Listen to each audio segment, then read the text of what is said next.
Salut, Pépère. Salut, mon petit gars. Pépère, est-ce que vous êtes vieux?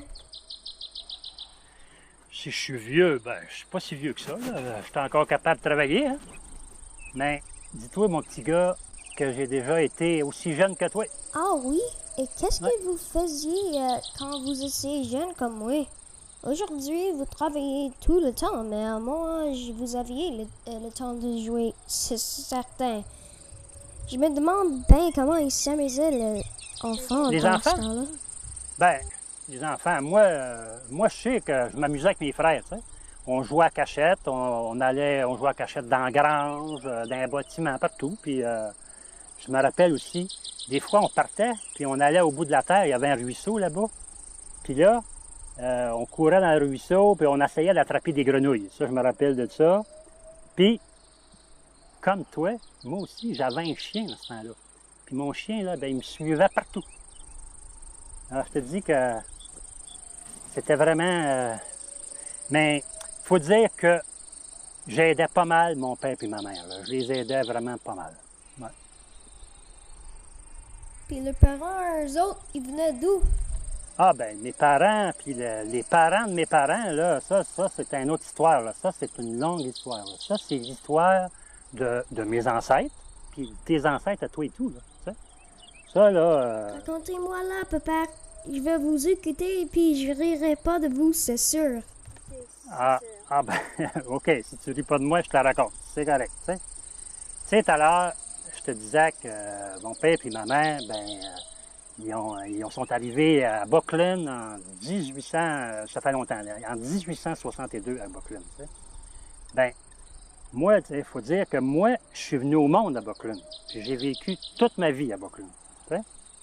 Mais peux-tu croire que ça fait quasiment 300 ans que notre famille vit dans la région?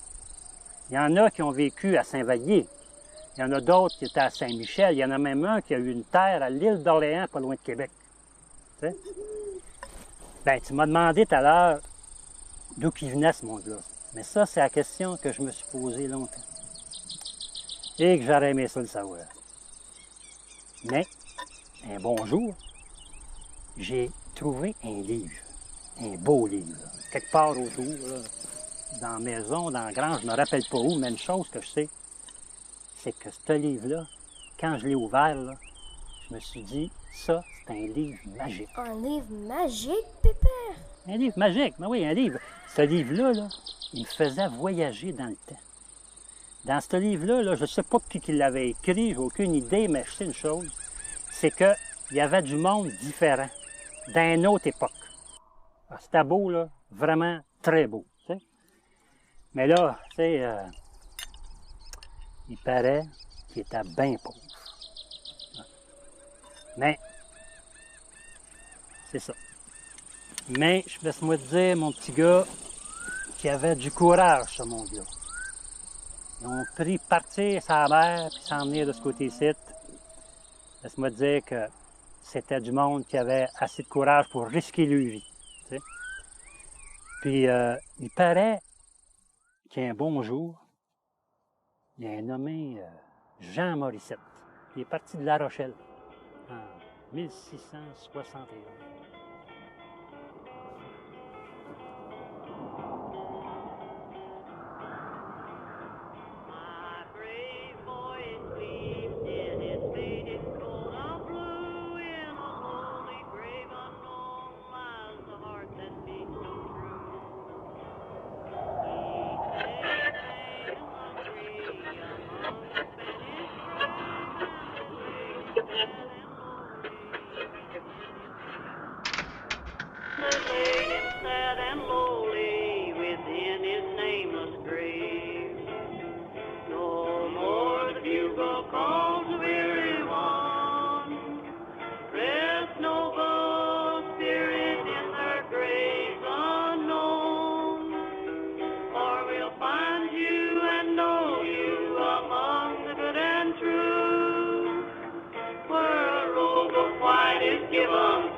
cause weary one.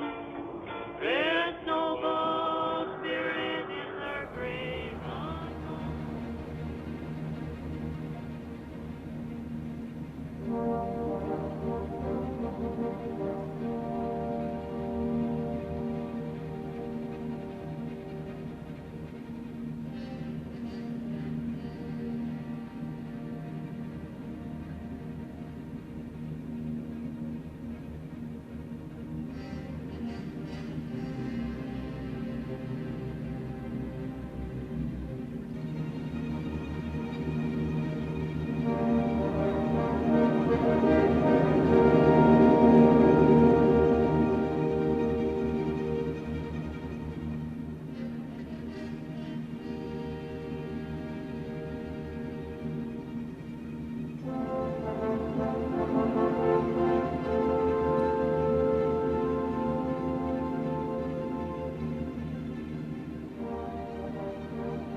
Nous sommes dans la première moitié du XVIIe siècle et la guerre de 30 ans fait rage. Les batailles, les famines et les massacres font des milliers de victimes. Cette guerre, qui a ravagé l'Europe de 1618 à 1648, a pour cause principale un conflit entre protestants et catholiques.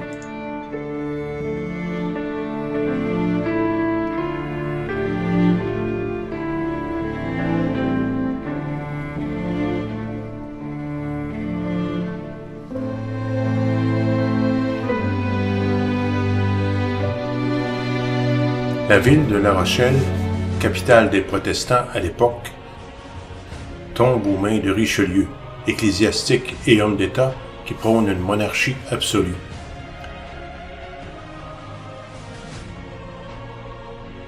Son but est de détruire la puissance politique du protestantisme en France. Quand Richelieu accède au pouvoir, le roi a déjà mené plusieurs campagnes militaires contre les protestants, mais en vain.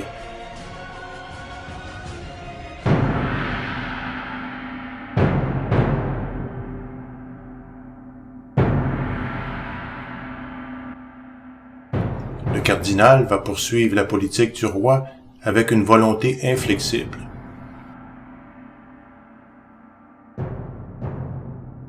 Il accroît considérablement les impôts, ce qui suscite de nombreuses révoltes de la paysannerie.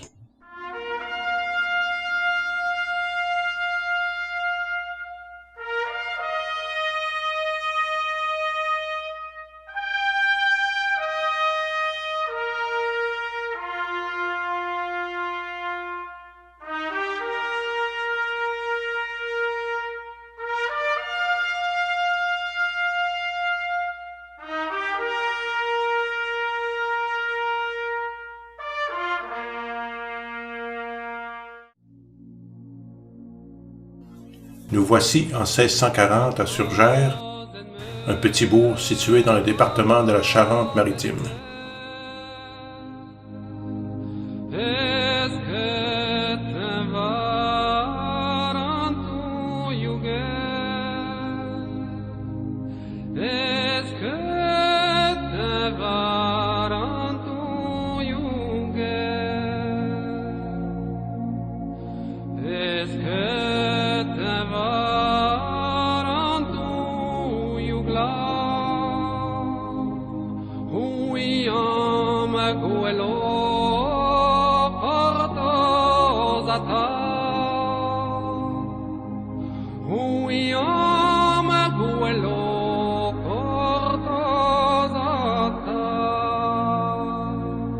Surgères se trouve au milieu de toute cette agitation.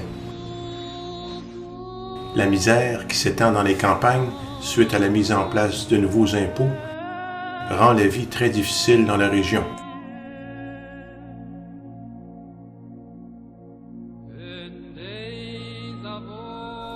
Le contexte de guerre incessante fait en sorte que les paysans ne sont pas en mesure de s'occuper de leurs terres et la majeure partie des produits cultivés s'envolent en impôts.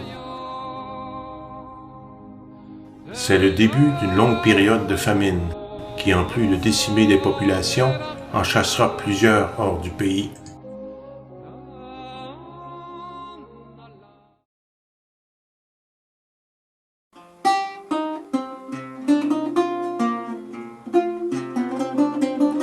Ainsi, dans le faubourg Saint-Gilles, près de Surgères, c'est dans ce triste décor que le 17 août 1641, Mathurine Guillois, épouse de Paul Morissette, donne naissance à Jean, qui deviendra notre ancêtre.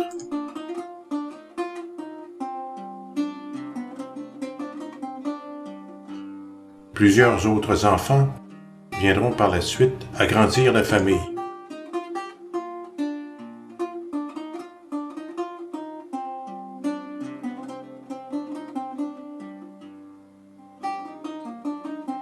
Paul Morissette, un jeune père de 24 ans, peine à produire ce qu'il faut pour nourrir sa famille.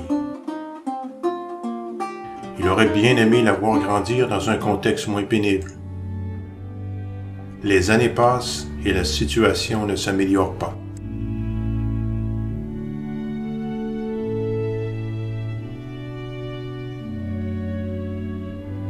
Le soir de Noël 1660, attablé autour d'un maigre repas, Jean écoute son père raconter la légende qui, pour un court moment, faisait rêver sa famille.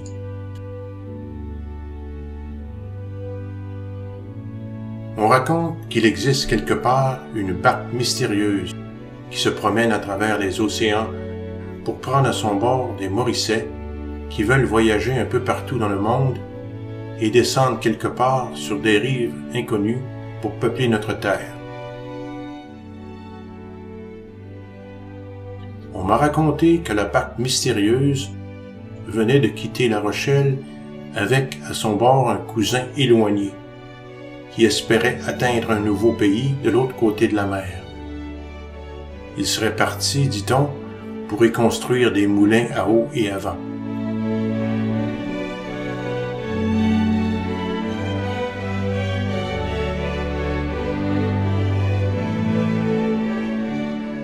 On dit à La Rochelle que ce grand pays serait habité par des sauvages.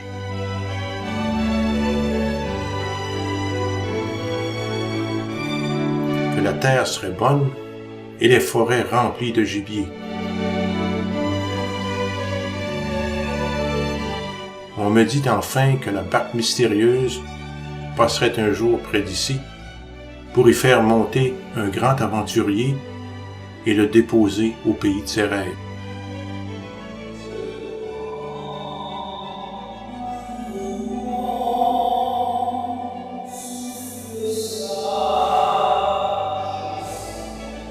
Cette nuit-là, Jean fait un rêve.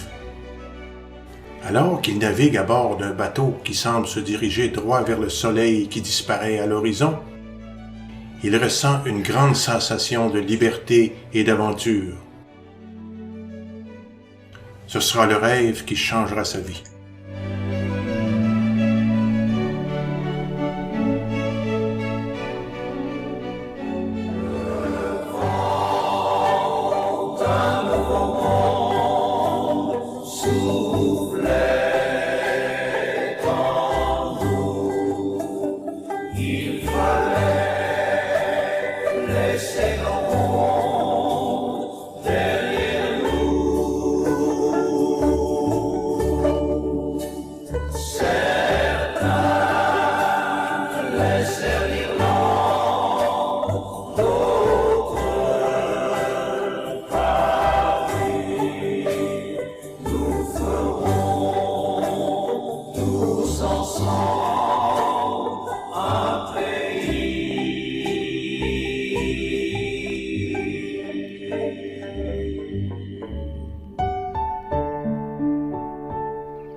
La traversée de l'Atlantique vers le Nouveau Monde se fait à la voile. Une aventure périlleuse dans des conditions souvent très difficiles pour laquelle l'arrivée à bon port n'est pas toujours assurée. La plupart des bateaux de l'époque mesurent de 80 à 110 pieds de long par 25 à 30 pieds de large. Il faut penser qu'il peut y avoir jusqu'à 150 passagers et membres d'équipage dans cet espace restreint, et cela durant plusieurs mois.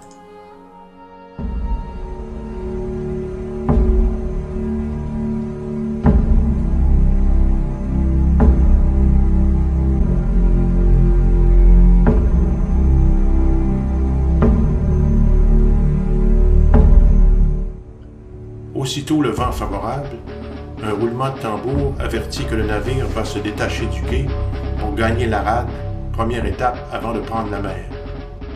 On déploie certaines voiles, tout le monde embarque, on tire du canon, c'est le coup de partance.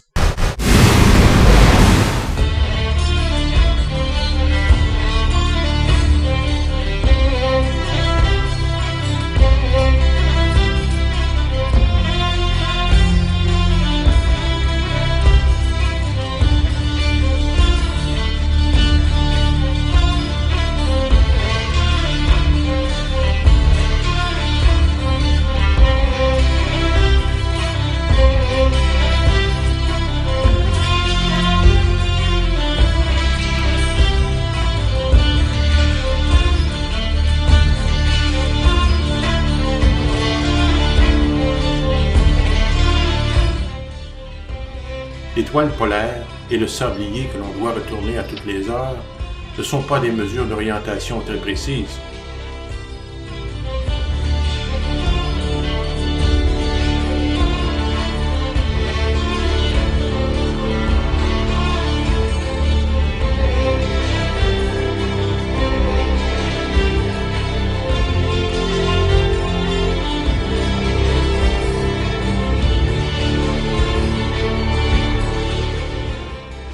Les navires servent à la fois de transport, de logis, d'hôpital et même de prison. ou parfois le cercueil aux pauvres voyageurs comme à l'équipage.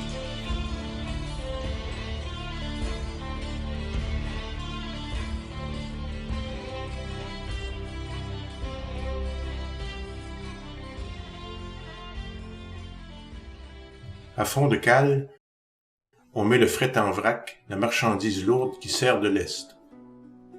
Au retour, on remplace ce fret par des pierres. C'est ainsi que les pavés de certaines rues de La Rochelle sont faits de pierres venues du Canada.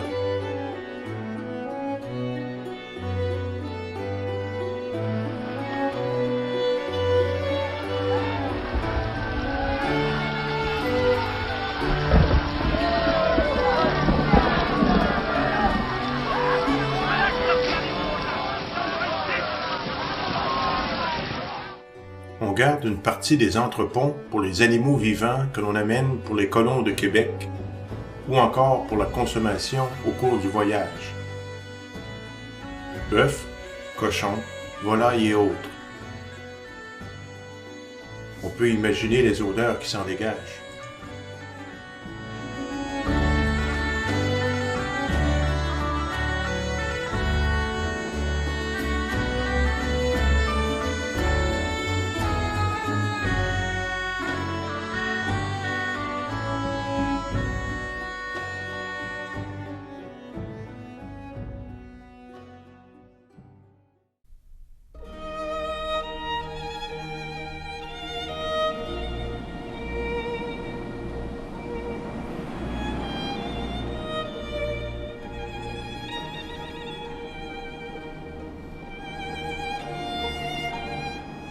Les maladies frappent équipage et passagers sans discernement.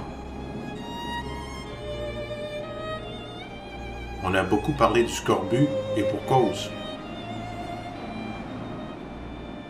Après 2 mois et demi en mer, les symptômes font leur apparition et plusieurs passagers finissent par y laisser la vie.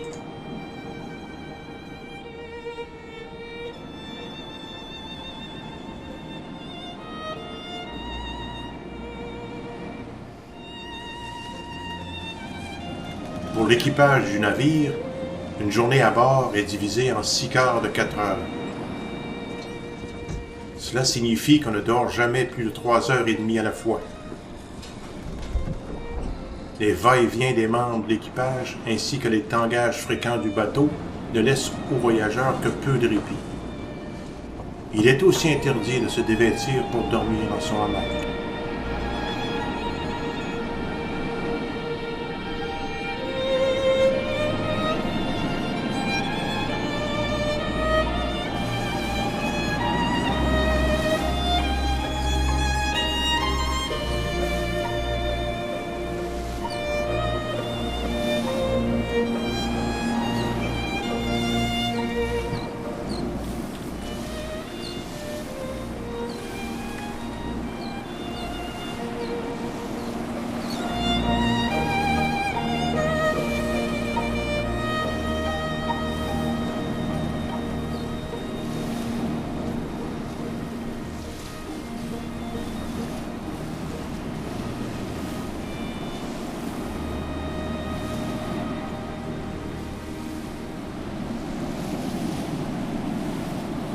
Après le lavage du navire, c'est la prière du matin.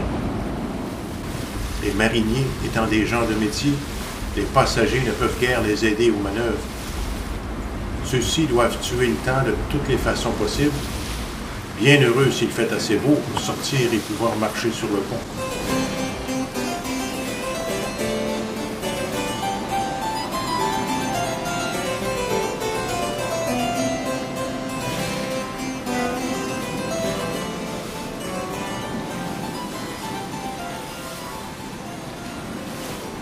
Les heures passent à causer, danser et jouer.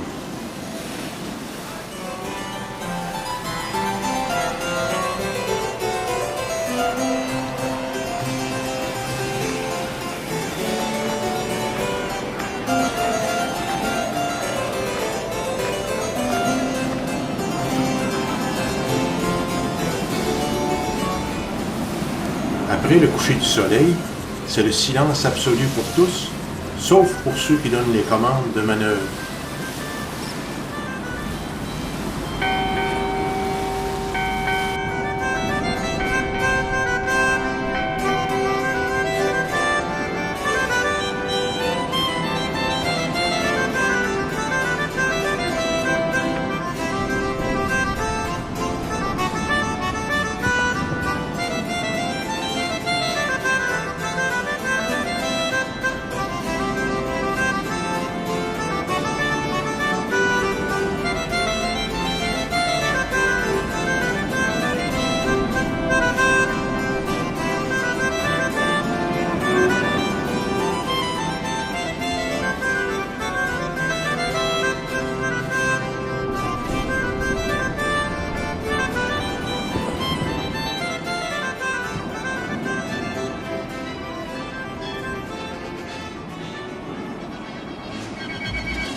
À l'approche de la terre, on aperçoit des oiseaux marins. Au cri du veilleur, on accourt sur le pont. C'est le moment qu'on attend depuis plusieurs semaines.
Dans la vallée du Saint-Laurent, l'été est court et les hivers sont longs et rigoureux.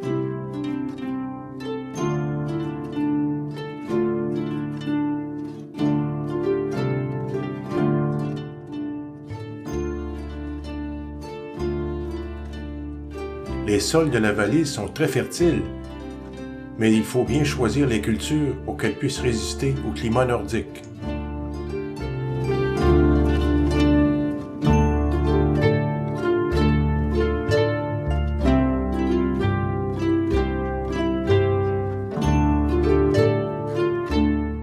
En campagne, sous le régime seigneurial, on retrouve deux classes sociales. Les seigneurs et les censitaires. La colonie est divisée en bandes de terre longues et étroites qui font face au fleuve Saint-Laurent ou à un autre cours d'eau.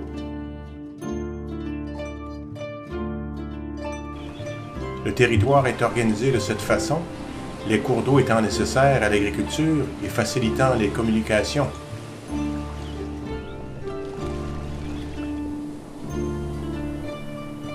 Les maisons sont faites de troncs d'arbres.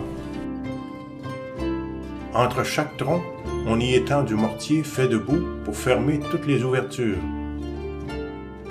Un foyer sert à cuisiner et à chauffer la maison. Une petite ouverture recouverte de papier ciré sert de fenêtre pour laisser entrer la lumière. Le toit est en pente pour empêcher la neige d'y rester.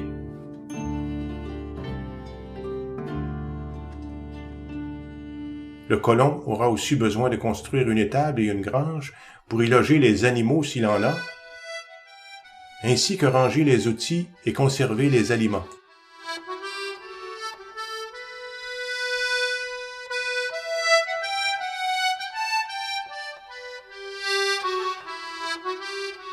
Les colons ont gardé l'habitude de consommer plusieurs aliments qu'ils mangeaient en France.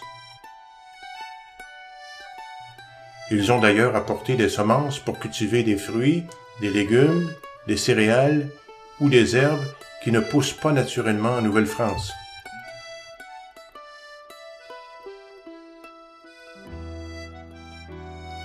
Les repas sont constitués de viande et poissons provenant de la chasse et de la pêche.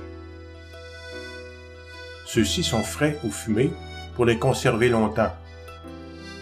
On y trouve aussi des légumes, poireaux, carottes, navets, choux, pois, citrouilles, et des fruits comme les pommes et les prunes.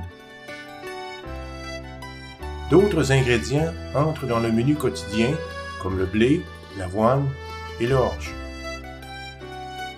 La nourriture de base des habitants reste le pain. On se sert aussi de fines herbes pour l'assaisonnement. Les boissons de l'époque sont le lait, le bouillon, la bière et le vin. Les Amérindiens ont aussi appris aux colons français à consommer de nouveaux aliments comme le maïs, la courge, les haricots, les fruits sauvages, ainsi que le sucre d'érable.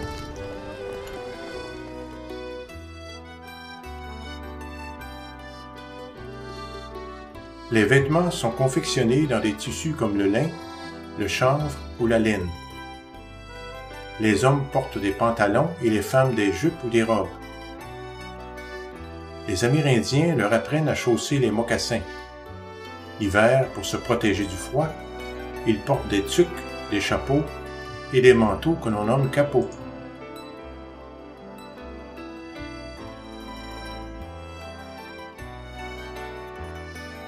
Nos ancêtres parlent français et ce sont pour la plupart de fervents catholiques. On se regroupe lors d'événements importants qui sont surtout des fêtes religieuses comme Noël, le jour de l'an et la Saint-Jean-Baptiste. Les mariages et les baptêmes sont aussi soulignés. Les colons fêtent comme ils l'ont appris en France, mais il va sans dire que l'Église n'approuve pas les réjouissances autres que religieuses.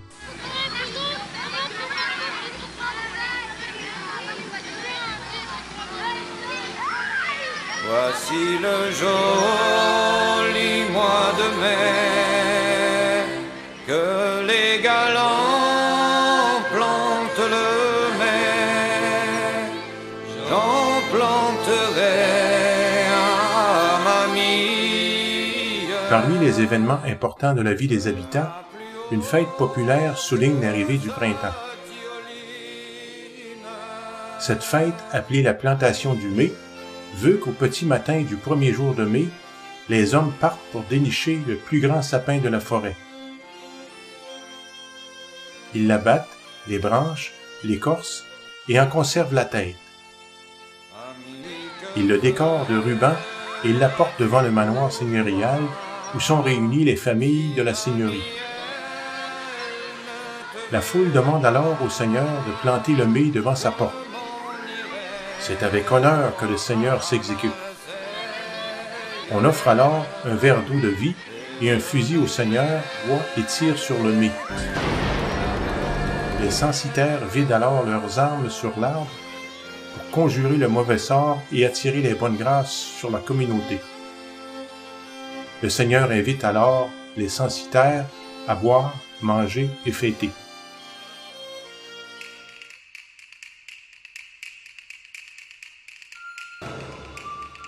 Même si les colons français reprennent surtout le mode de vie qu'ils avaient en France, ils adoptent quelques habitudes des Amérindiens alliés.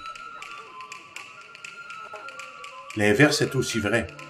Les Amérindiens imitent parfois les Français dans leur façon de se nourrir, de se vêtir et même de se divertir.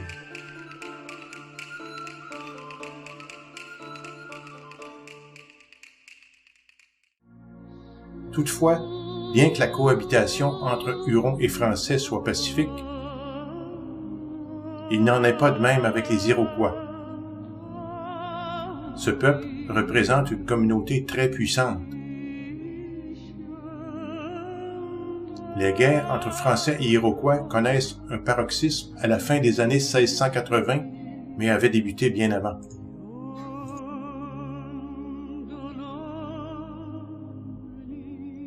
Ces conflits ont des motifs principalement commerciaux, les Iroquois se battant contre les Hurons qui favorisent les implantations françaises dans la vallée du Saint-Laurent. Les Iroquois multiplient les attaques contre les paysans de la Nouvelle-France, faisant plusieurs victimes, surtout dans les seigneuries avoisinant leur territoire. Il est donc dangereux pour un colon de s'aventurer seul et sans armes dans son champ pour effectuer ses tâches quotidiennes. Cette peur incessante perturbe grandement le mode de vie des nouveaux arrivants.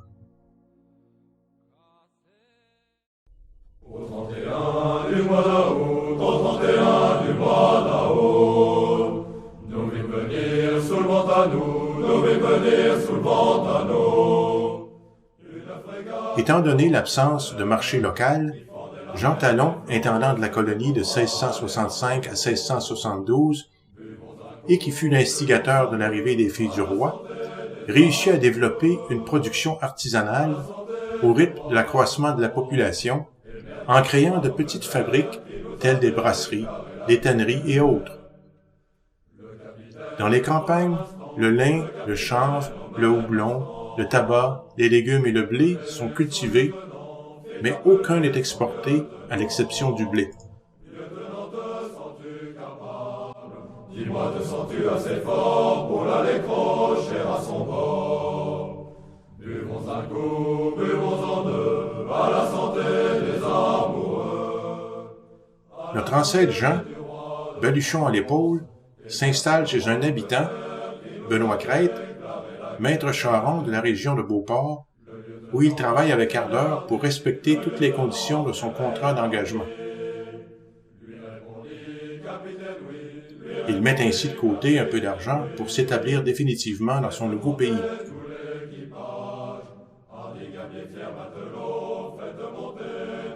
Lors de cette période, il fait la connaissance de Jeanne Choret, dont la famille est établie à Beauport depuis 1647. La période obligatoire à titre d'engagé terminée, il achète de Pierre Loignon, au printemps 1666 à Sainte-Famille de l'île d'Orléans, une terre de 2 arpents et demi de front avec maison et grange. Il paie alors la somme de 400 livres tournois, ce qui équivaut à plus ou moins 9 000 $ aujourd'hui.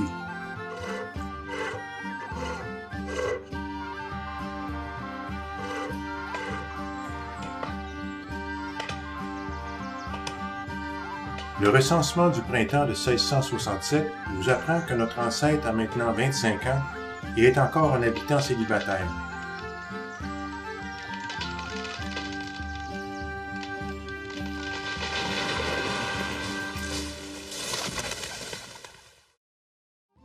C'est en chaloupe l'été et en raquette l'hiver qu'il fréquente Jeanne Choret. Dans la même année, le notaire Paul Vachon se rend chez les parents de Jeanne, qui a alors 15 ans, pour rédiger un contrat de mariage entre les futurs époux. Ce n'est que 13 mois plus tard, soit le 14 janvier 1669, qu'aura lieu la cérémonie dans une petite chapelle de bois le long de la rivière Beauport, appartenant au seigneur Robert Giffard.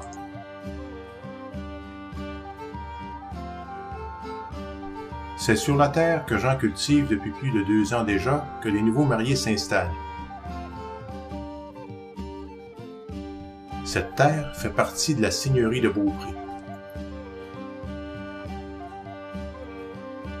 Grâce à l'argent provenant de la très lucrative pêche à l'anguille pratiquée avant et au début de son mariage, Jean réussit à obtenir quittance finale de sa dette envers Pierre Loignon le 17 février 1671. Son avoir se résume alors à 20 arpents de terre en valeur avec maison, 5 bêtes à cornes et un fusil.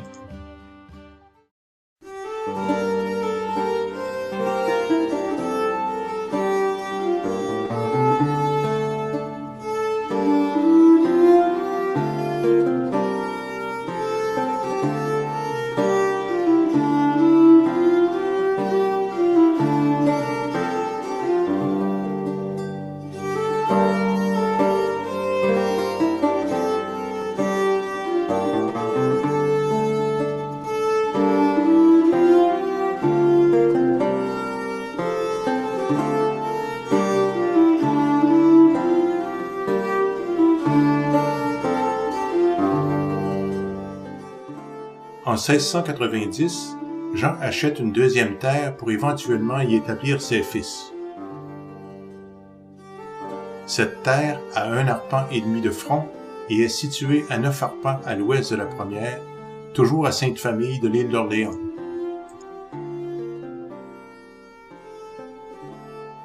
Outre l'agriculture, la plupart des habitants de l'île pratiquent la pêche.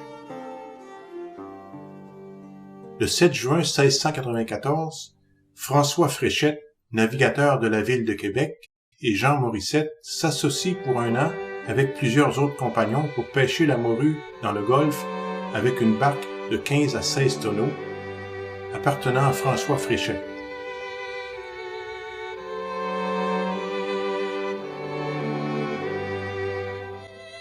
Le fils aîné de Jean, Pierre, âgé de 18 ans, s'occupe alors de la terre lorsque son père part pour la pêche.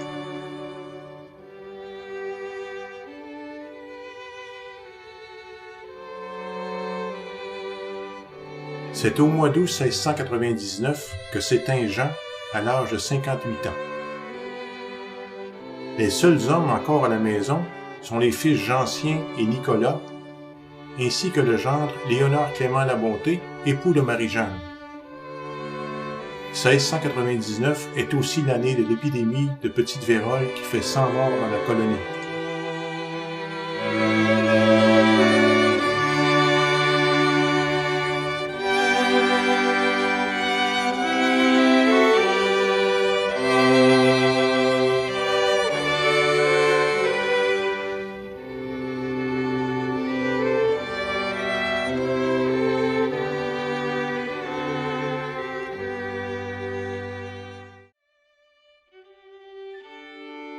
Après le décès de Jean, le gendre Léonard accepte de faire valoir la terre de la veuve Morissette en échange d'un salaire pris à même les investissements qu'avait fait Jean. Jeancien a alors 15 ans et Nicolas 10 ans.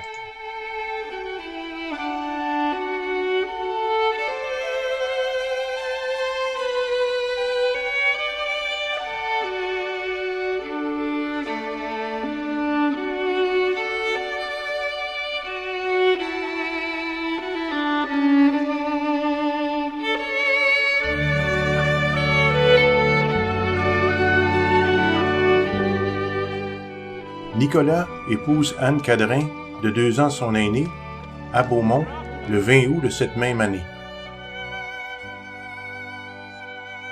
Le couple s'installe alors à Saint-Michel, dans la seigneurie de la Durantais. En 1672, la seigneurie, parallèle au fleuve entre Berthier et Beaumont, mesure alors un peu plus de 3 lieues, ou 15 kilomètres, par la même profondeur. Notre ancêtre français l'occupe vaillamment pour graduellement devenir, en la développant, un Canadien pur laine, ni français, ni amérindien, mais un peu des deux.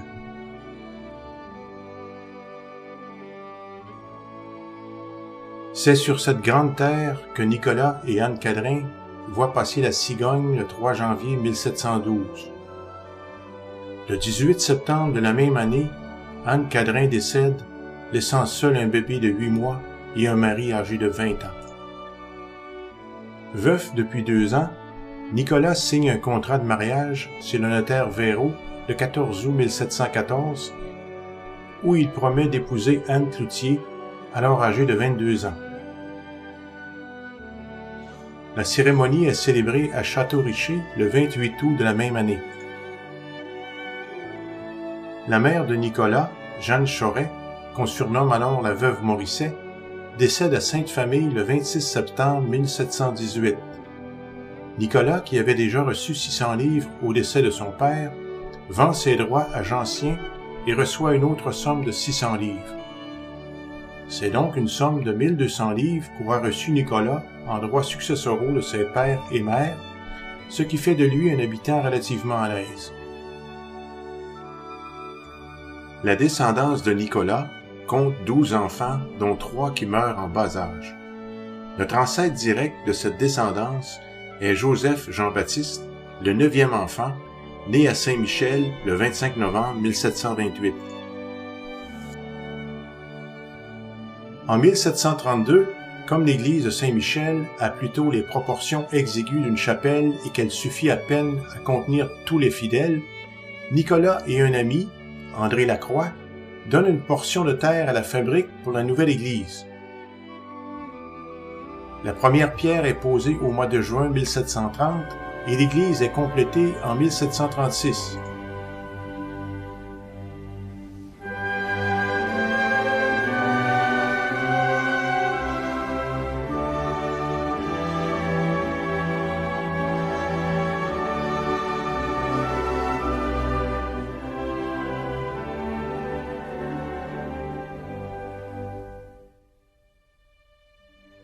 Les répercussions de la guerre s'étendent dans les colonies.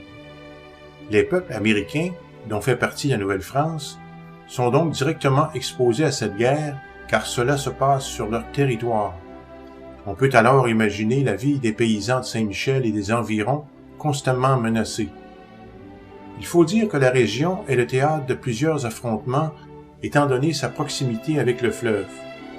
S'emparant de Québec en 1759, l'Empire britannique, avec les Iroquois comme alliés, fait presque entièrement disparaître le premier espace colonial français.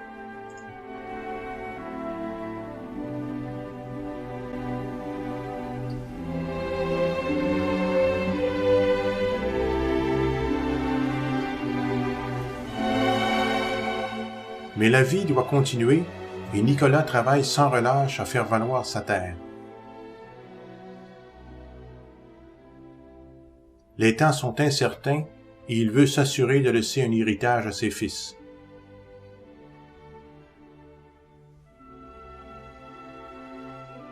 C'est à 64 ans, en pleine tourmente, que décède Nicolas en 1755.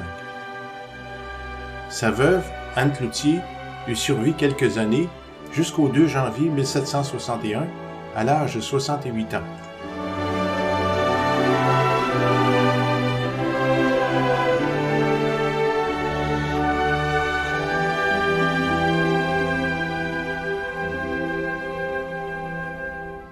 Joseph Morisset épouse en premières noces Marie-Anne Guillemette le 4 novembre 1749 à Saint-Vallier-de-Bellechasse. De cette union naissent 6 enfants, dont 2 jumeaux, le 13 décembre 1756. Un de ces jumeaux, Joseph-Marie, est notre ancêtre direct. Marie-Anne décède malheureusement peu de temps après l'accouchement. À la fin de l'été 1755, plusieurs familles sont décimées par une épidémie de petite vérole qui aurait peut-être été transportée par les troupes du régiment de Carillon revenus dans la région. Le 29 août 1757, Joseph épouse, en seconde noces, Marie-Louise Genet, qui lui donnera 7 enfants. L'année suivante, le 22 février, il achète une terre située dans la seigneurie de Saint-Michel. La guerre fait toujours rage dans la région. En 1759, durant le siège de Québec, les Anglais mettent tout à feu et à sang dans la colonie, criblant de boulets les bâtiments et brûlant les demeures des habitants. Lorsque ceux-ci reviennent prendre possession de leurs demeures, tout a été saccagé ou brûlé.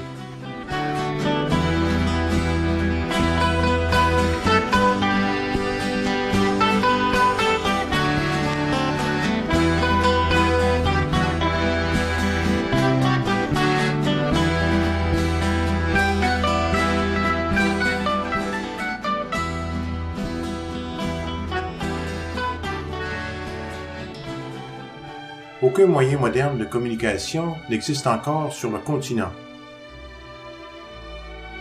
Une résidente de Saint-Vallier, Marie-Joseph Corriveau, connue plus tard sous le nom de La Corriveau, fait donc sa part en allumant des feux sur la grève pour avertir l'armée française des déplacements de la flotte anglaise.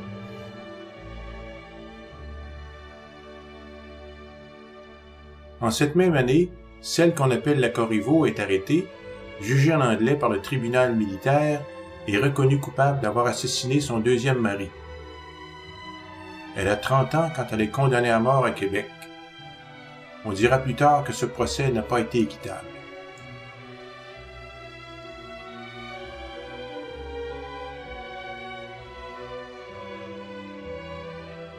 Pendant ce temps, la France signe le traité de Paris en 1763 et le territoire du Canada est réduit à la vallée du Saint-Laurent, là où se situe la majorité des seigneuries. L'Ancien Canada n'existe plus. À la demande des loyalistes, qui ne veulent pas se mêler aux anciens Canadiens, 2 Canadas sont alors créés. Un premier, le Bas-Canada, pour les Québécois, qu'on rebaptisera Canadiens-Français, installé en seigneurie dans la vallée du Saint-Laurent, et un autre, le Haut-Canada, pour les Anglo-Saxons, qu'on appellera Canadiens anglais, installés dans la région des Grands Lacs.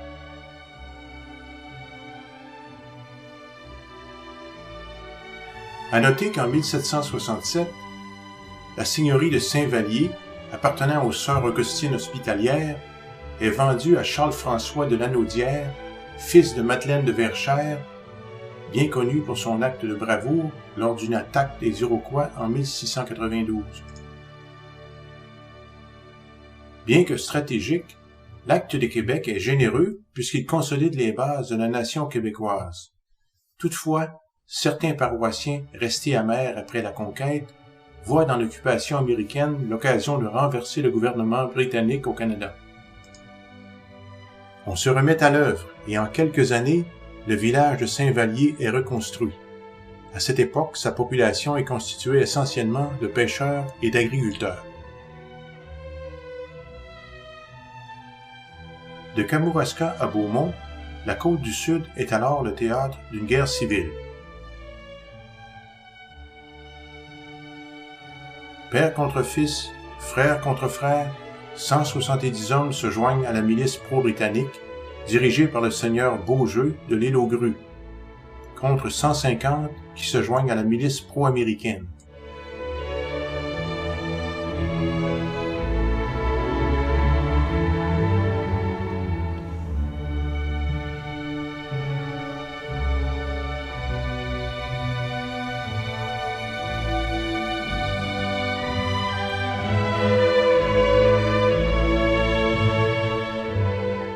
Enfin, le 19 septembre 1796, suite au décès de sa seconde épouse, Joseph se marie avec Catherine Girard à Lauzon. Il a 72 ans. L'année suivante, le 17 décembre, après une vie de labeur acharné pour faire profiter sa terre malgré le climat souvent insoutenable, il décède à Saint-Michel. Catherine Girard lui survit jusqu'au 23 août 1804, à l'âge de 71 ans. Joseph-Marie, un des jumeaux nés du premier mariage de Joseph Morisset, épouse le 17 septembre 1781 Catherine Blais à Berthier-sur-Mer. De cette union naîtront 7 enfants, dont Charles, né le 17 mai 1797 à Saint-Michel et qui est notre ancêtre direct. Joseph-Marie est cultivateur et le couple demeure à Saint-Michel. Le bourg de Saint-Michel, le premier en Bellechasse, ne prend forme qu'autour de 1800. En 1849, Saint-Michel est choisi pour être le chef-lieu du comté de Bellechasse, ce qui mène à la construction d'une cour de justice en 1859 et à l'établissement de notables dans le village, juges, avocats, huissiers et registraires qui s'ajoutent aux médecins et notaires déjà présents. Il faut rappeler que durant tout le régime français, on interdit la création de villages, c'est-à-dire l'agglomération de maisons autour des églises. Ainsi, pour se bâtir, il faut avoir une terre, c'est-à-dire un terrain d'au moins 1 arpent et demi de large par 30 arpents de profond. On veut, de cette façon, s'assurer que le territoire en friche soit domestiqué plus rapidement. Une fois celui-ci défriché, cultivé, habité et suffisamment peuplé, on peut alors autoriser le développement des bourgs et hameaux pour qu'artisans, commerçants et professionnels puissent s'y installer, allégeant du coup la lourde tâche des cultivateurs qui, jusqu'alors, sont forcés de tout faire eux-mêmes. Au Québec, l'interdit de se bâtir sur de petits terrains pour des fins autres qu'agricoles n'est levé que sous le régime anglais, quelque temps après la conquête.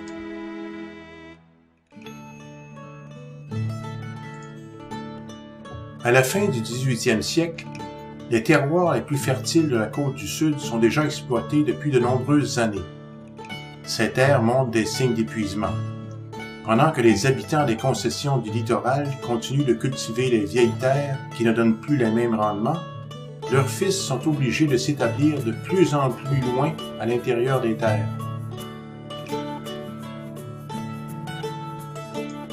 Catherine, l'épouse de Joseph-Marie, décède à Québec le 10 mai 1826, à l'âge de 69 ans. Le 6 novembre 1845, Joseph-Marie, à son tour, décède à l'âge de 89 ans.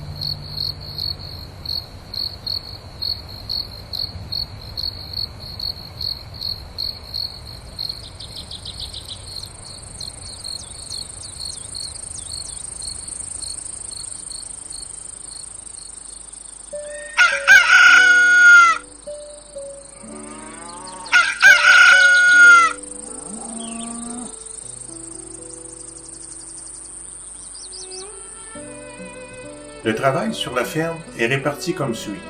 Les hommes réparent les bâtiments, labourent la terre et coupent le bois.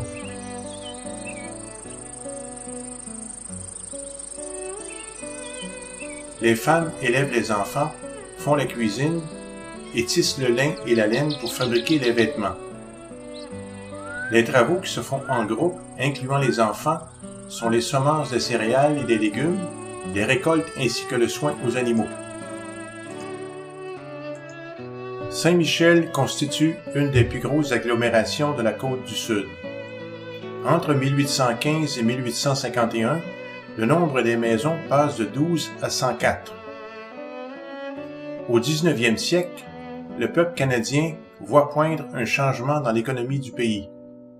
En effet, l'expansion de l'agriculture, le développement de la pêche, de la navigation et des chemins exigent des ouvriers, des forgerons, des menuisiers et autres artisans, comme des bûcherons, des scieurs de bois ou des draveurs.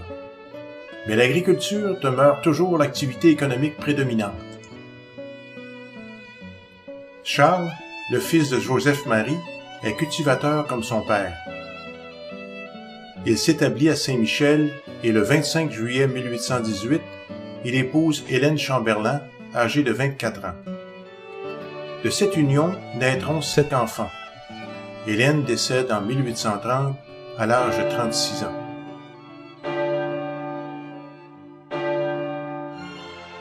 En 1850, la plupart des produits alimentaires consommés par les agriculteurs et leurs familles proviennent de la terre qu'ils cultivent et des animaux qu'ils élèvent. La culture du blé est moins importante qu'au siècle précédent, mais celle de la patate l'est beaucoup plus. Ainsi, consomme-t-on moins de pain, mais davantage de pommes de terre. De plus, un bon nombre d'agriculteurs possèdent un petit verger.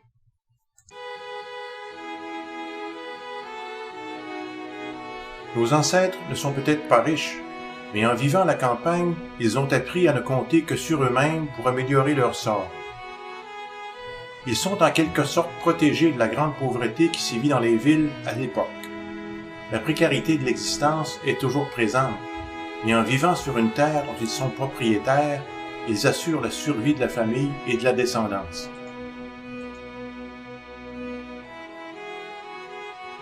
Deux ans après le décès d'Hélène Chamberlain, sa première femme, soit le 8 février 1832, Charles, alors âgé de 35 ans, épouse Marie-Théotiste Roy, elle-même âgée de 26 ans. Celle-ci lui donne 12 enfants, dont Olivier, né en 1836, et qui deviendra notre ancêtre. Marie-Théotiste décède en 1853, à l'âge de 47 ans, peu après que le couple ait emménagé à Saint-Raphaël, qui est alors en pleine expansion. Au décès de Marie-Théotiste, Charles va habiter chez son fils Joseph, toujours à Saint-Raphaël, où il décède en 1869, à l'âge de 72 ans.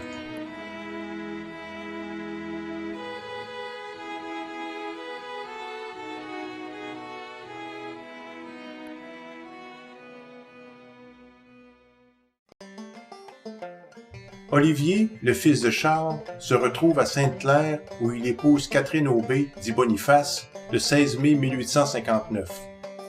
De cette union naîtront 12 enfants, dont Onésiphore, le 27 août 1865. Son nom deviendra Onésime, notre ancêtre.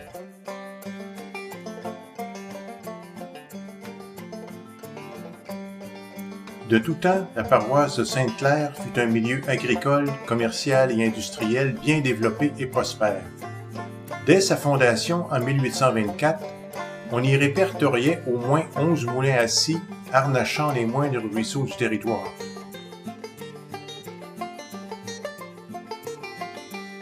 À cette époque, la paroisse compte aussi 2 moulins à carpe et des moulins à farine. Les registres paroissiaux du 19e siècle nous font aussi découvrir, en plus des artisans déjà à l'œuvre, des fabriques de potasses, des tanneries, des poteries et une quantité importante de boutiques de forges, de charrons et autres métiers essentiels à la vie industrielle et économique du milieu. Toute cette activité est déjà très bien implantée dans les villes de Montréal, Québec et Trois-Rivières à l'époque. Malgré l'effervescence engendrée par l'établissement de ces nouveaux commerces, nos ancêtres vivent encore selon le rythme des saisons. Ainsi, à l'arrivée des outardes au printemps, l'agriculteur sait qu'il doit bientôt préparer le sol pour les nouvelles semences et, ses outils ayant été réparés durant l'hiver, il est prêt à entreprendre la nouvelle saison. De même, quand il aperçoit les outardes se diriger vers le sud à l'automne, il est temps de rentrer l'équipement et d'engranger les récoltes. Il existe, fort heureusement, un esprit d'échange de services entre paysans où chacun peut exercer son talent pour dépatouiller ses voisins à moindre coût. La famille vit à Sainte-Claire jusqu'en 1862, année où elle déménage à Buckland. En effet, en 1861, le gouvernement offre en vente 354 000 acres de terres situées plus au sud, sur un territoire qui inclut Buckland et les environs, au prix de 30 cents l'acre, afin de subvenir à la demande toujours grandissante. Les familles étant nombreuses, les pères doivent trouver de nouvelles terres pour que leurs fils puissent, à leur tour, s'établir et assurer une subsistance à leur famille. Durant les 5 années précédentes, la colonisation avait fait des progrès rapides, surtout par l'arrivée de familles canadiennes qui préféraient vendre leurs terres de Sainte-Claire, entre autres, pour s'établir dans de nouveaux cantons et ainsi éviter les charges imposées ordinairement dans les vieilles paroisses. Le recensement de 1861 donne pour Buckland une population totale de 424 habitants. Olivier décède en 1880. Pour sa part, Catherine s'éteint en 1915. Ils sont tous les deux inhumés dans le village de Buckland.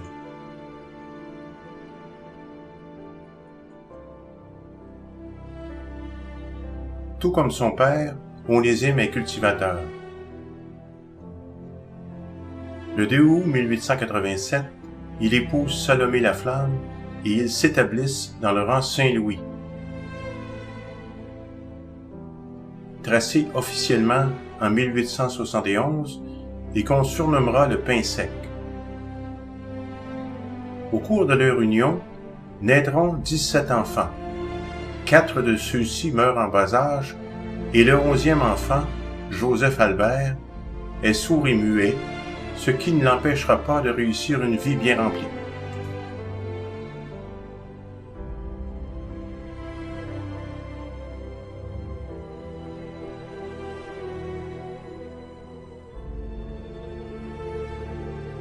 Salomé, une femme de caractère, ne s'en laisse pas imposer.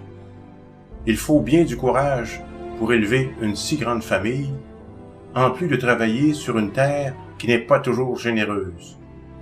Et puis, il y a les corvées qu'on doit exécuter pour la paroisse. Corvée de glace pour la beurrerie et la fromagerie, corvée de bâtissage des ponts secondaires, braillage du lin, etc.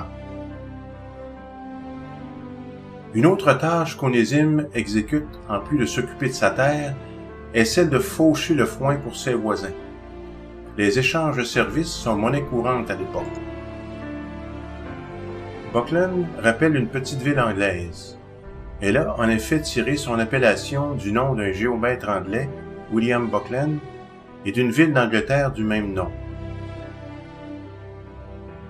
Pendant de nombreuses années, vers le milieu du 19e siècle, Buckland est une ville sans débouchés ni services, jusqu'à ce que l'industrie laitière s'installe près des pâturages de Bellechasse.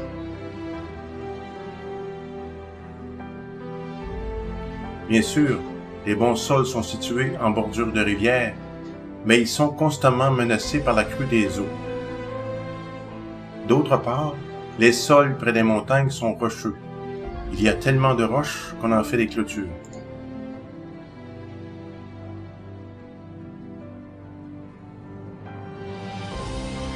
On trouve à Buckland 4 moulins à scie, 2 moulins à farine, 2 fromageries et 3 beurreries. L'industrie laitière est prospère depuis peu. Un conseil municipal se forme en 1859. Ce conseil détient un mandat très large. Il répond à peu près tout. Il doit se préoccuper des communications, faire en sorte de faciliter la circulation des colons par l'ouverture de chemins, la construction de ponts, en plus de veiller à la sécurité du peuple. Heureusement, les changements se font graduellement. Au fil des ans, le village prend forme autour de son église, comme pour la plupart des municipalités du Québec. Les maigres sentiers deviennent chemins, puis routes municipales et finalement régionales. Les rangs se multiplient. Avec les familles nombreuses apparaissent des écoles. Le bureau de poste de Buckland ouvre en 1859 et le premier système d'aqueduc dans le village est construit en 1888. Le lot d'Onésime sur le rang du pain sec est divisé en 3 parties. Sur une de celles-ci, il y construit une première petite maison, et ce, en plus de la grange.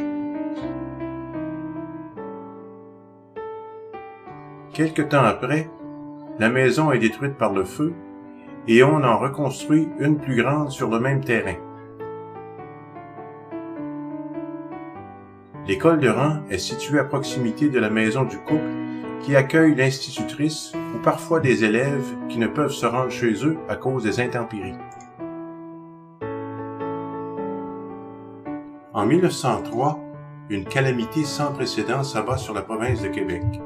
L'extraordinaire sécheresse de l'automne précédent serait la cause du tarissement des puits et des cours d'eau. Un grand nombre de campagnes manquent d'eau à tel point qu'on craint l'exode de nos cultivateurs. Plusieurs d'entre eux sont forcés de vendre leurs bestiaux ou d'abandonner leurs chaumières.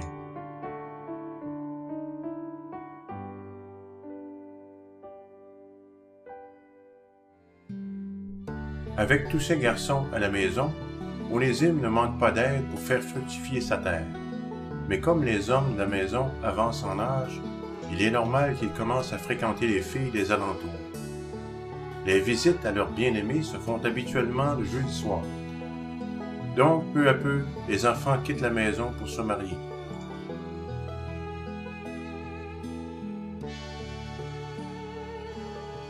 À cet égard, Léonard, qui est forgeron, épouse Alice La Rochelle en 1911 à l'âge de 23 ans.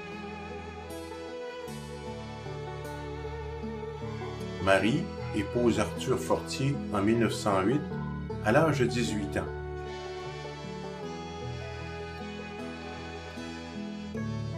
Alire épouse Marie-Louise Corriveau en 1914 à l'âge de 23 ans.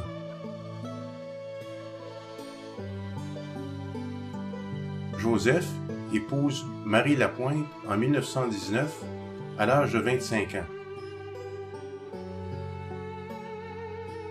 Alphonse épouse Maria Morin en 1922 à l'âge de 27 ans.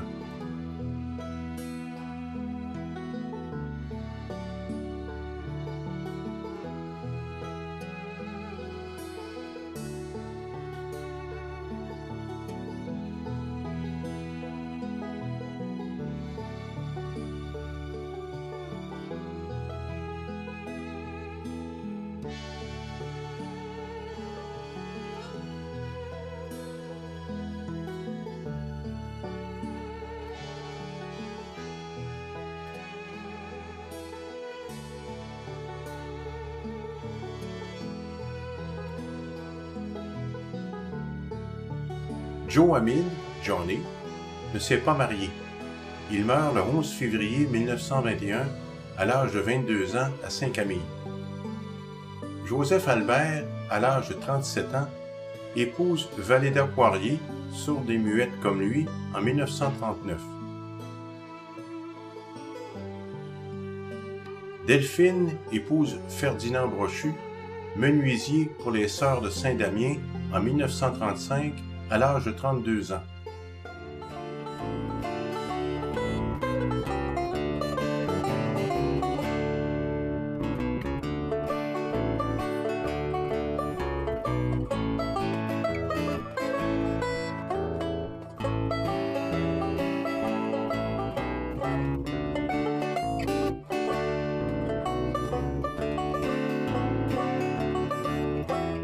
Onésime est attiré par le commerce.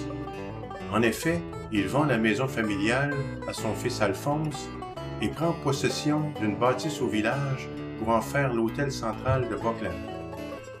En plus d'y loger des passants, il est aussi marchand de quincaillerie, de petits articles, de boissons gazeuses et autres, pour accommoder les gens du coin. En 1933, comme le conseil municipal de Bockland décide d'établir un service téléphonique pour desservir la population, on installe celui-ci dans l'hôtel où Onésime a son commerce. Il en devient le premier responsable, mais lègue plus tard la tâche à sa fille Delphine, qui opère le service avec des membres de sa famille. L'hôtel dispose aussi d'un appartement pour recevoir le médecin et le dentiste qui viennent visiter leurs patients une fois par mois.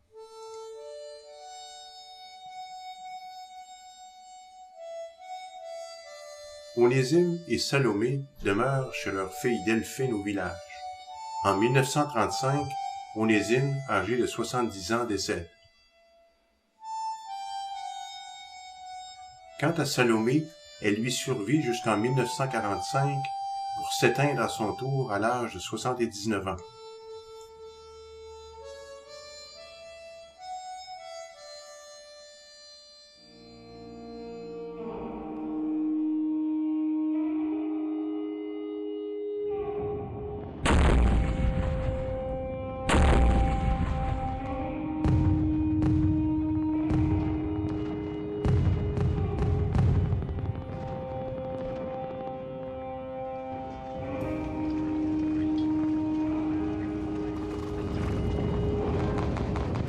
Après la guerre de 14-18, les mauvaises conditions économiques des années 20 touchent maintenant les campagnes.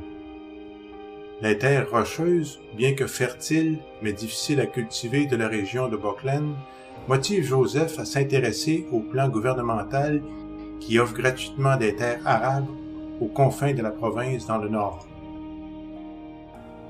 Bien qu'il connaisse tous les rudiments du métier d'agriculteur, la fibre d'entrepreneur, sûrement acquise de son père, l'interpelle. C'est une qualité également partagée par son frère aîné Alire.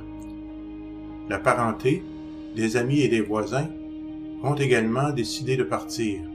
Près de 200 habitants quittent Bockland en quelques années. Des terres sont disponibles à proximité d'Amos, près d'un village du nom de Saint-Marc-de-Figurie. Étant donné la complicité flagrante qui existe entre les deux frères, Joseph se joint à Alire pour l'aventure vers un autre nouveau monde, l'Abitibi.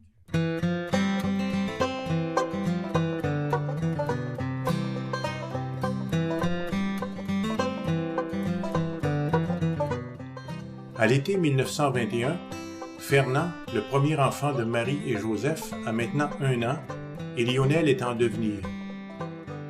C'est à l'automne, après la naissance de Lionel, qu'ils prennent le train pour Amos et ensuite Saint-Marc pour commencer à construire ce qui deviendra leur maison familiale.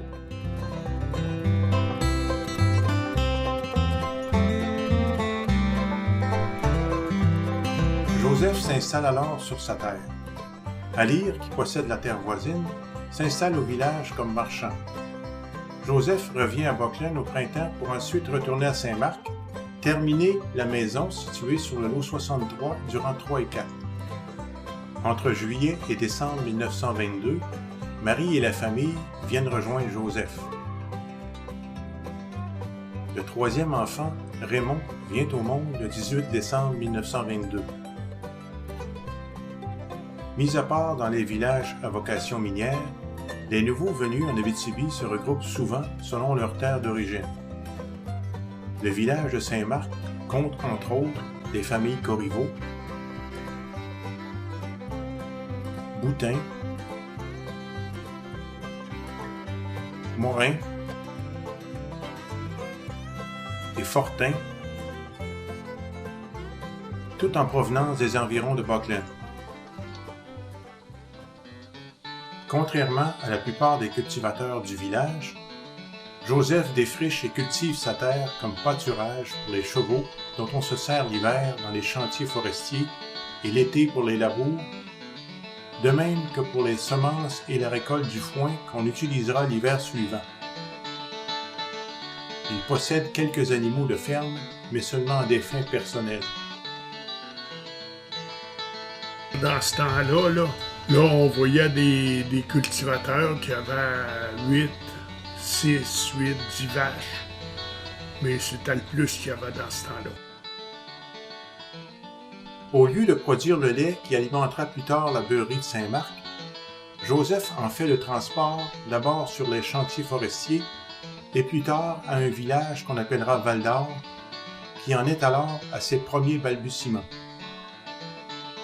Le transport de marchandises entre Amos et Val-d'Or permet alors à tous ceux qui le désirent d'utiliser leurs traîneaux et leurs chevaux à forfait pour le voyage. On transporte ainsi du matériel nécessaire à la vie quotidienne et aux compagnies minières. Au retour, des échantillons de minerais, des victuailles et du courrier reprennent le train d'Amos vers Québec. Il n'y avait pas de chemin de fer qui allait à Val-d'Or. Le chemin de fer passait à Seine-Terre, puis s'en venait à Amos, puis après ça, il continuait dans l'Ontario. Il y avait eu ce qu'ils appelaient du partageage. Fait que là, les mines, autres, quand ils faisaient venir du stock, l'hiver, ils faisaient transporter ça par des cultivateurs qui avaient des chevaux. Depuis son arrivée à Saint-Marc, Joseph est impliqué dans la communauté. D'abord comme commissaire d'école, et il s'occupera plus tard du transport scolaire pour les rangs 3 et 4. Saint-Marc est alors le grenier de la paroisse d'Amos, ainsi que la plus grande étendue cultivée de l'Abitibi.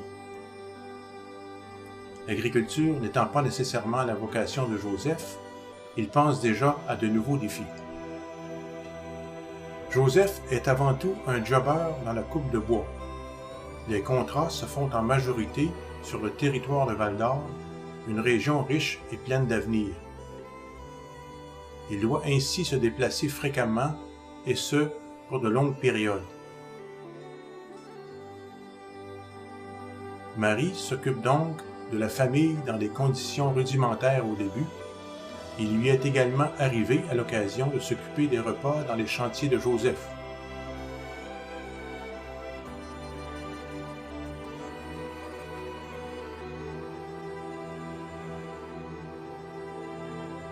Carmel, la quatrième enfant du couple, naît à Saint-Marc le 20 mars 1924.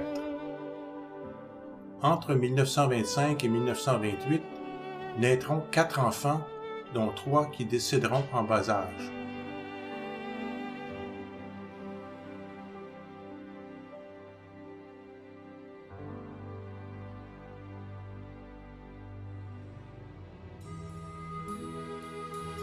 Conrad vient agrandir la famille le 28 août 1929. De 1930 à 1932, viennent au monde Lauréat, Germaine et Aurèle. Leur séjour dans la famille est bref, car ils décèdent d'une maladie méconnue à l'époque. Quelle que soit la cause du décès des enfants, il faut un moral d'acier et des liens tissés serrés pour traverser ces épreuves. Nul doute que la complicité entre Marie et Joseph leur a permis de passer à travers ces étapes difficiles.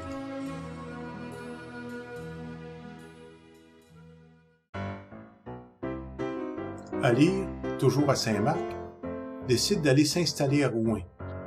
L'industrie minière est alors en pleine expansion et tout est à bâtir.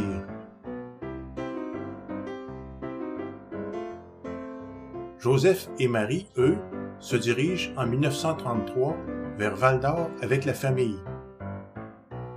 Joseph y est déjà en terrain connu, puisqu'en plus d'avoir participé au transport de marchandises depuis Amos, il avait obtenu en 1932 le contrat de coupe et d'approvisionnement de bois pour la construction de la future mine Lamaque.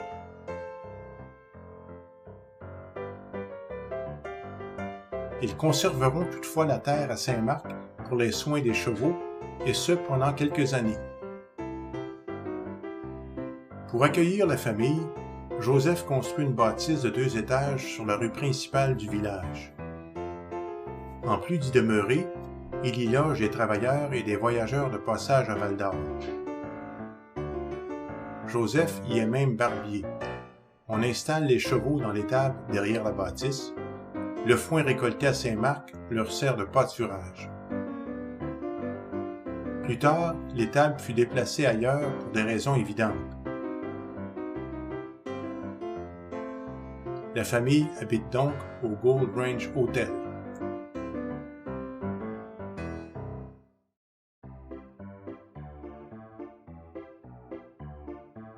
Joseph profite d'un transport par chaland en provenance de Saint-Marc pour y faire monter un bœuf qu'on surnomme Jumbo et s'en servir entre autres pour faire la distribution de l'eau potable dans le village. Lionel, Fernand et Raymond en sont responsables. C'est pour 10 sous qu'est distribuée chaque chaudière d'eau. Jumbo fait aussi office de remorqueuse pour les véhicules circulant dans les rues de Val-d'Or, encore à l'état de chemin boueux.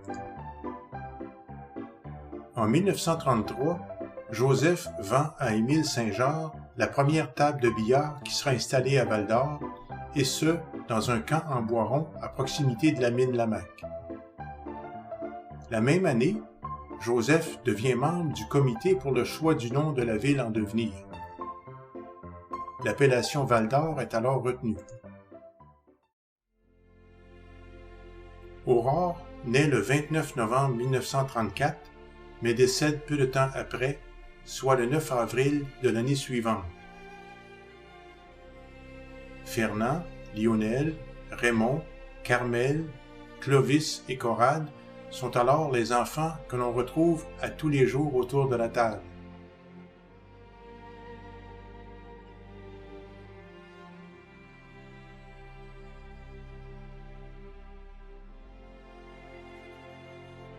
Aurore sera inhumée à Saint-Marc auprès de ses frères et sœurs qui l'ont précédée.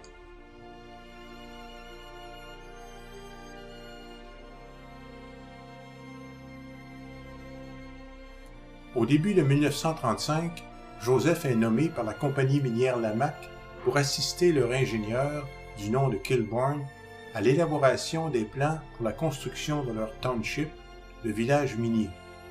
Au début de l'été, la construction débute et Joseph en est le maître d'œuvre. Il fournit également le bois pour la construction des maisons.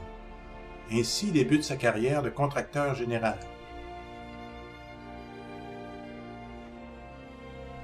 Le 23 septembre 1935 marque le début de son implication politique. Il est élu conseiller municipal aux premières élections du village de Val-d'Or.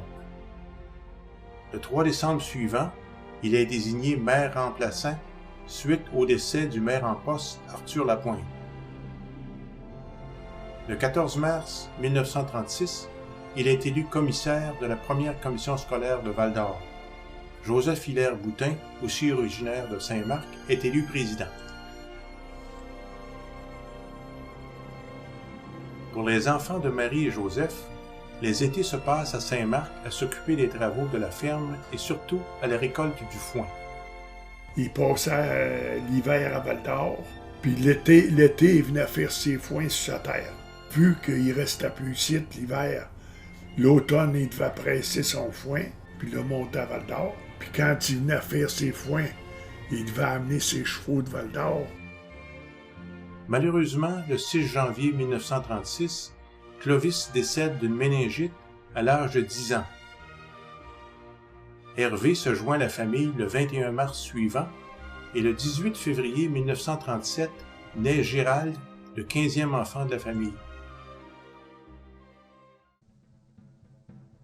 Le 4 octobre 1937, les citoyens de Val-d'Or participent aux premières élections municipales depuis que le village a reçu sa charte de ville.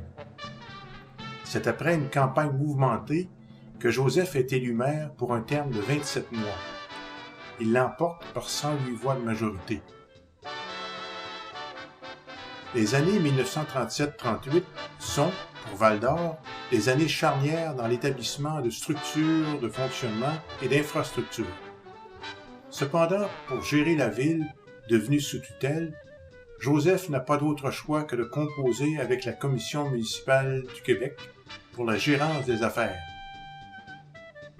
Plusieurs projets sont à réaliser, dont le pont de la rivière Thompson, la construction d'un hôpital et d'un palais de justice, ainsi que le pavage de la rue principale.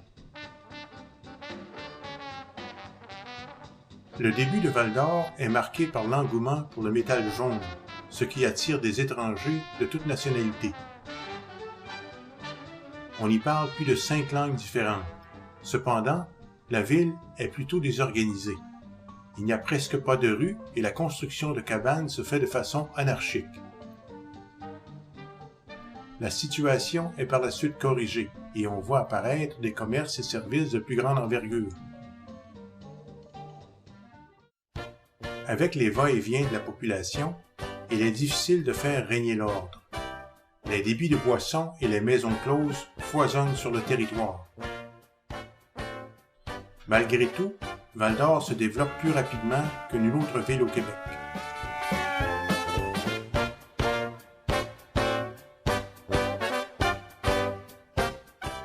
Le 16e et dernier enfant de la famille, Gloria, naît le 6 janvier 1938, soit 2 ans jour pour jour après le décès de son frère Clovis.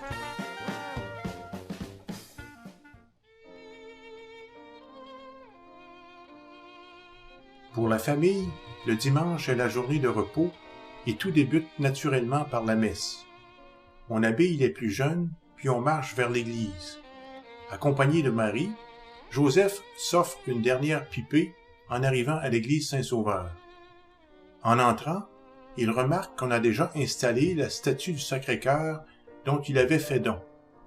En effet, c'est lors d'un malheureux incident sur le lac Cisco que Joseph promet de faire ce don à la paroisse s'il réussit à sauver son fils Raymond de la noyade. À la sortie de la messe, les discussions s'éternisent sur le perron d'église et tandis que Joseph y participe avec passion, Marie s'en retourne à la maison avec Carmel pour s'occuper des bambins de la famille. Avec les nombreux engagements de Joseph dans la communauté, les enfants développent le sens de la débrouillardise. Les journées sont bien remplies et on ne se demande jamais quoi faire. On peut imaginer la famille habitant un hôtel dans la turbulence de la vie de Val-d'Or à l'époque. Marie et Joseph tiennent le fort et les enfants ne manquent de rien.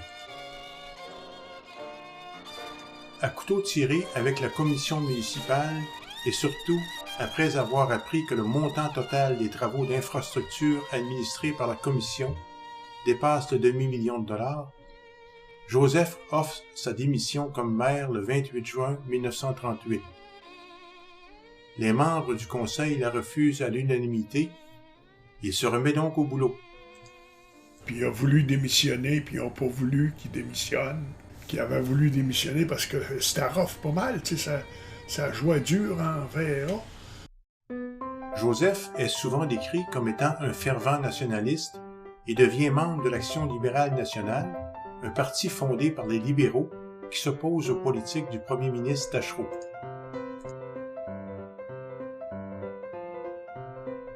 Dans le feu de l'action et lors d'un voyage à Montréal, Joseph accorde une entrevue au Photojournal le 24 mars 1938. Suite à ses propos exagérant quelque peu les possibilités d'emploi dans les régions, Joseph se mordra les doigts, car un grand nombre de chômeurs du sud de la province affluent maintenant vers l'Abitibi.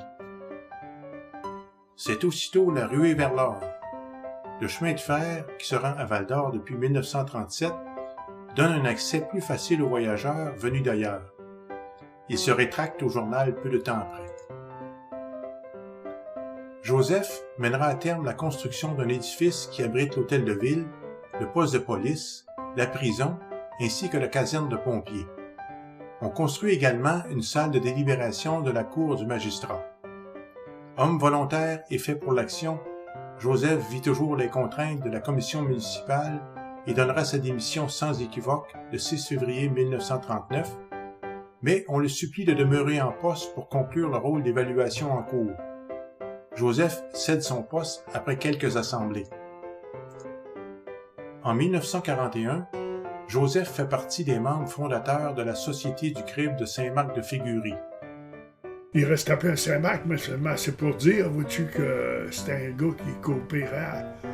Je sais que je me rappelle que je l'ai déjà vu au crible. Je ne sais pas s'il était venu mener du grain ou juste pour placoter, mais en tout cas. Le but de cette coopérative agricole est de faire profiter aux agriculteurs d'un meilleur coût pour le tamisage d'une partie de leur récolte d'avoine à des fins de semences. Le crible, ça, c'était pour nettoyer le grain avant les semences. Fait que ça, le crible, ça séparait la petite avoine puis les méchants diables. Il s'adonne également au bénévolat dans la paroisse de Val-d'Or par le biais de la Ligue du Sacré-Cœur, dont il est membre actif. Avec ses convictions et l'appui de Roméo Dumais, il décide de se présenter comme candidat du parti CCF, l'ancêtre du NPD, aux élections provinciales de 1945. Joseph utilise la radio pour diffuser ses discours que la famille écoute religieusement dans la pièce d'entrée de la maison. Toutefois, peu avant les élections, l'évêque d'Amos publie une lettre circulaire dans tout le diocèse dénonçant le CCF comme étant un parti à tendance communiste. Cela n'aidant en rien la cause de Joseph, il perd ses élections. Dans le but d'offrir une instruction adaptée aux besoins de Gérald, la famille décide de déménager à Montréal en 1949. Les plus jeunes, Hervé, Gérald et Lauréat, sont du voyage.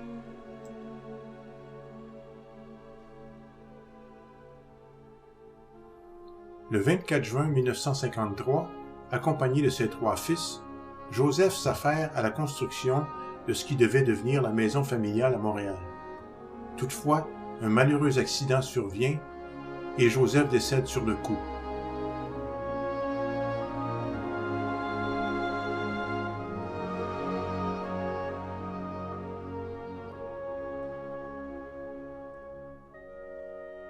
La même année, Marie revient demeurer à Val-d'Or et survit à Joseph durant 20 ans.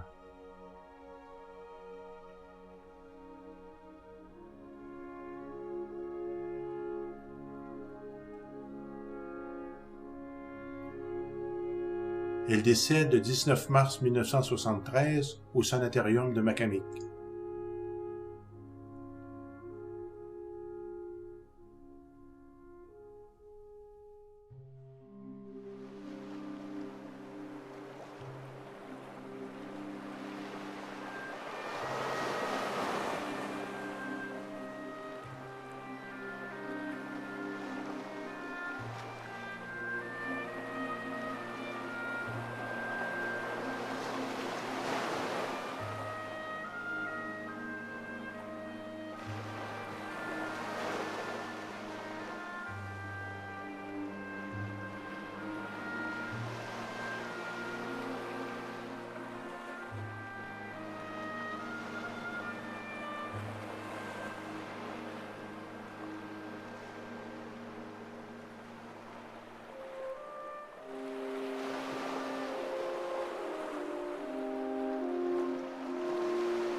Pépère, je l'ai trouvé! Hein? T'as trouvé quoi, mon petit gars? Le livre, Pépère, le livre. Toute l'histoire que vous m'avez racontée est dedans.